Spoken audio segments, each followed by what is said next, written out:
Expenditure और saving. तो एक फॉर्मूला इन तीनों के बीच का रिलेशन होता है, आय बराबर खर्च प्लस बचत।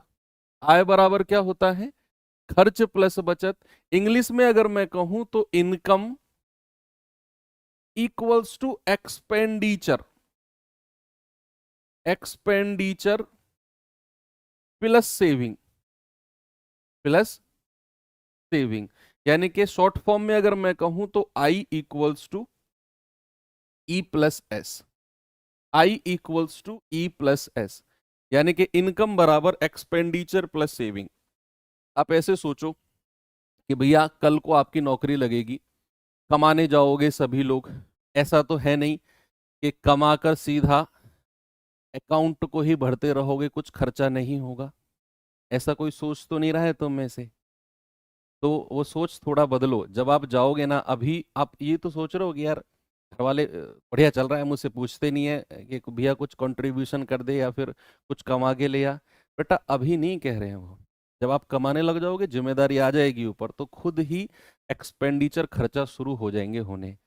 अब फिलहाल मैं अगर अब की बात करूं तो ऐसे मान के चलो कि मान लो एक व्यक्ति 50,000 रुपए कमाता है और उसमें से उसने मान लो 20,000 रुपए खर्चा कर दिया, तो फिर उसने बचाया कितना होगा? उसने बचाया होगा 30,000 रुपए।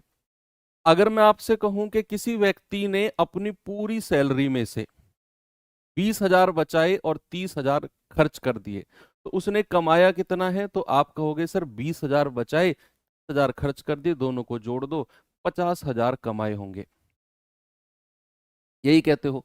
यानी कि अगर हमें खर्च निकालना हो तो मैं आय में से बचत को माइनस कर दूं, अगर मुझे बचत निकालनी हो तो आय में से खर्च यानी कि इनकम में से एक्सपेंडिचर माइनस कर दो, और अगर मुझे इनकम निकालनी हो तो मैं क्या करूंगा? खर्चा और बचत, एक्सपेंडिचर और सेविंग दोनों को जोड़ दूंगा, तो मुझे पता चल जाएगा इनकम कितनी।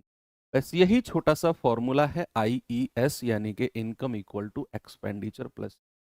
अब देखना किस तरीके से हम सवालों को उड़ाते हैं। चलिए बच्चा, पहला क्वेश्चन आपको मैं दिखाता हूं, आपके सामने ये रहा। एक ही मेथड है, उसी से ही करते चले जाएंगे। सवाल है कि आराम से पढ़ो सवाल को, पहला मैं कराऊंगा, अगला क्वेश्चन आप ट्राई करना। बहुत सारे सवाल हैं, 17-18 क्वेश्चन हैं, और आपकी यहीं पे प्रैक्टिस हो जाएगी, यहीं पे कॉन्फिडेंस आ जाएगा। कह रहा है एक व्यक्ति अपनी मासिक आय का 30% बचाता है। यदि उसकी मासिक आय में 20% की वृद्धि हो जाए तो वह पिछली बचत से 20% अधिक बचाता है, तो उसका खर्चे में प्रतिशत वृद्धि क्या होगी? ऐसे क्वेश्चन में जहां भी आय, खर्च और बचत की बात हो, ऑलवेज रिमेंबर, आपको पहली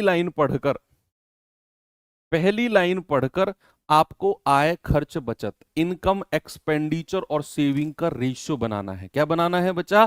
पहली लाइन को पढ़कर इनकम, एक्सपेंडिचर और सेविंग का रेशियो बनाना है।